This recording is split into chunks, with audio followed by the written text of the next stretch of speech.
Você ouve agora Vida Espírita, com Kleber Safi.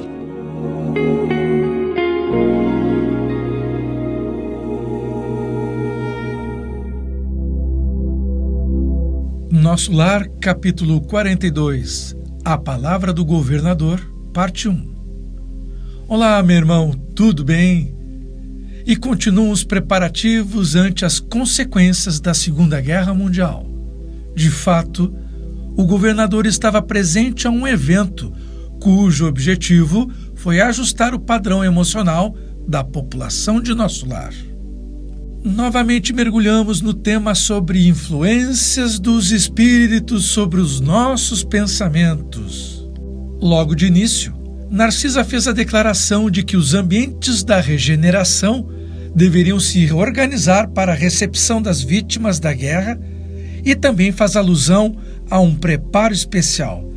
Ela disse o seguinte, abre aspas, fazer exercícios contra o medo, fecha aspas. Um tema vastíssimo é avaliar emoções, mas aqui, do ponto de vista espiritual, não trata apenas de falar sobre a manifestação do medo nos trabalhadores da cidade. Eles integram um ambiente de energias sutis na atmosfera etérea, com propriedades plásticas, que são capazes de criar formas-pensamento, que se tornam miasmas pestilentos, reproduzindo a qualidade das emissões que partem das mentes desequilibradas. O medo é considerado uma das piores emoções que podemos experimentar. É uma energia congelante que pode ser manipulada por terceiros a fim de atingir objetivos escusos da parte de seres malévolos que transitam entre nós. O medo cria a oportunidade para manobras manipuladoras, dirigindo pessoas individualmente ou populações inteiras, que farão de tudo para tentar evitá-lo. As pessoas chegam a pagar grandes somas na tosca tentativa de comprar a caridade e procurar garantir que o diabo não as leve para o inferno. Líderes religiosos ou governantes podem ser capazes de obter a obediência cega de uma massa da população apenas manipulando o medo. Isso é terrível. Fique atento aos noticiários, aos discursos, para as imagens aterradoras que nos chegam todos os dias, ainda mais pelos veículos das redes sociais. Uma parte é formatada propositalmente para forçar comportamentos, com pretextos de nos proteger de males que talvez nem existam. São ações que geram lucros. O marketing é a arte de criar necessidades onde elas não existem. A indústria do medo pode enriquecer muita gente que é lobo em pele de cordeiro.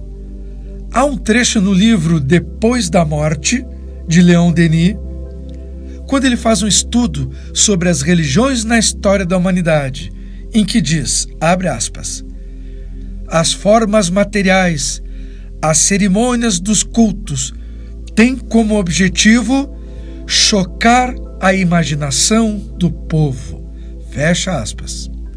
Quanta fantasia morbidamente induzida na mente popular, criando medos infundados, alimentando imagens do inferno, como sendo um lugar em que alguém poderia permanecer eternamente preso se pecasse, mas que por um dízimo ela poderia se livrar. Está entendendo, meu irmão? Sem falar da aquisição na proposta do ou você acredita em nós, ou te torturamos e matamos. Claro, sempre em nome do Senhor. A respeito do poder das manipulações, vamos estudar sobre as influências do poder oculto, dos talimãs, dos feiticeiros, que nos impõem respeito pelo medo. Existe algum fundamento para isso? Vejamos no Livro dos Espíritos as questões 551 a 554. Questão 551. Um homem mau pode, com a ajuda de um espírito mau que a ele esteja dedicado, fazer o mal ao seu próximo? Resposta: não. Deus não o permitiria. A resposta é bem clara, meu irmão, mas não é esclarecedora. Se um homem de má índole deseja fazer o mal ao seu próximo, fica claro que Deus não permitirá que esse mal seja feito, pois existe a lei de justiça criada por ele, de forma a proteger as criaturas. Mas, por outro lado, o mal que afeta o ser é lição necessária para seu adiantamento espiritual, é capaz de libertar a alma. É pelo sofrimento que reconhecemos o valor do bem. O que estamos aprendendo agora é o limite do livre-arbítrio, quando Deus não permite que o ignorante faça o que bem entender. Se ele é ignorante, a sua liberdade de ação será restrita. As suas forças serão inibidas na proporção de seu estado moral. O livre-arbítrio é relativo ao grau de evolução moral. E somente o tempo poderá conferir meios para que o ser se liberte, quando ele souber fazer bom uso das faculdades espirituais e elevar-se, tornando-se mais livre para decidir. Se refletirmos bem, veremos que o mal sem limites não existe como pensamos. Quando Deus permite que alguém sofra de um mal, é com a finalidade de conquistar um aprendizado maior, e haverá permissão de Deus. Os espíritos da terceira ordem, ou seja, os espíritos imperfeitos, pensam basicamente no mal e desejam perseguir as pessoas de quem não gostam. Mas sempre conseguem? Não, porque em contrapartida existem guias protetores que nos cercam, ajudando-nos a criar uma defesa natural. Então, o mal retorna à sua origem. Todas as coisas se equilibram dentro de um balanço justo e perfeito para cada ser. Uma consequência interessante de nossa iniciativa para o bem, que sempre temos que levar em consideração, é sobre os que nos provocam desarmonia. Com o tempo, eles passam a se interessar pela harmonia, pela amizade, pela caridade e o amor. Um obsessor pode se transformar num bom amigo, meu irmão. Essa é a influência que o nosso amor pode exercer sobre as criaturas. É quando a força da sua vontade moral exerce influência sobre os seus próprios obsessores. Quando alguém, para nos assustar, disser que vai nos fazer mal, devemos orar por ele, porque em troca das trevas que ele possa lançar em nossa direção, receberemos a luz do alto com que o nosso amor responde. E nesse clima de fraternidade verdadeira, o malfeitor poderá despertar para as leis do amor e da caridade. Então, não devemos brigar com alguém, apenas devemos amar. Questão 553. Qual é o efeito das fórmulas e práticas com a ajuda das quais certas pessoas pretendem contar com a cooperação dos espíritos? Resposta: o efeito é de tornar as fórmulas e práticas ridículas. Se procedem da boa-fé, da ingenuidade. Se for da má-fé, são tratantes que merecem castigo. Todas as fórmulas são ilusões.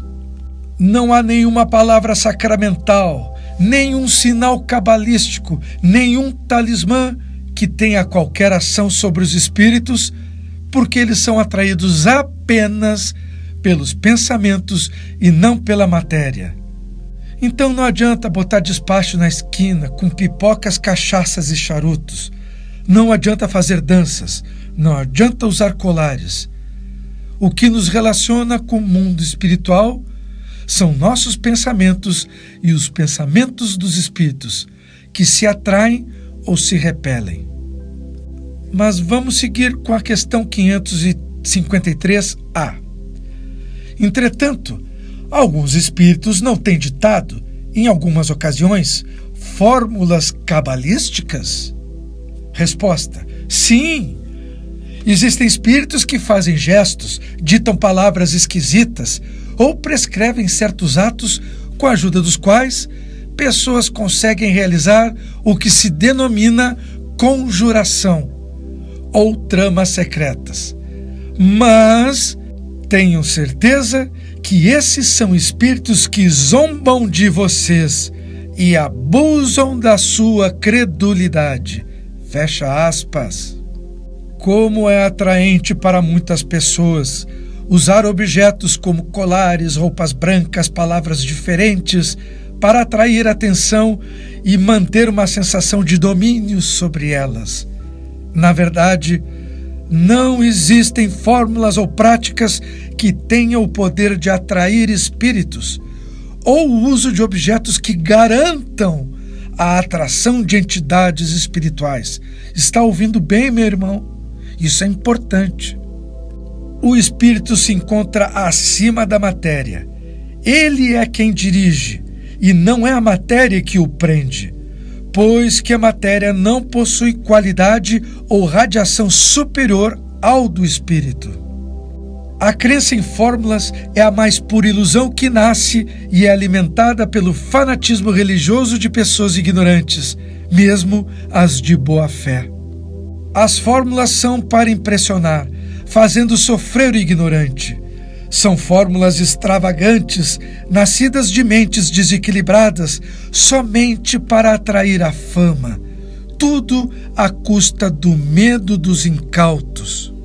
Não acredite que amuletos possam dar boa vida, que rabiscos de determinada afeição possam defender alguém deste ou daquele mal.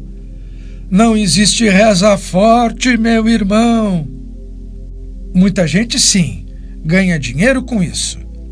Somente o espírito, não a matéria, pode atrair o seu igual.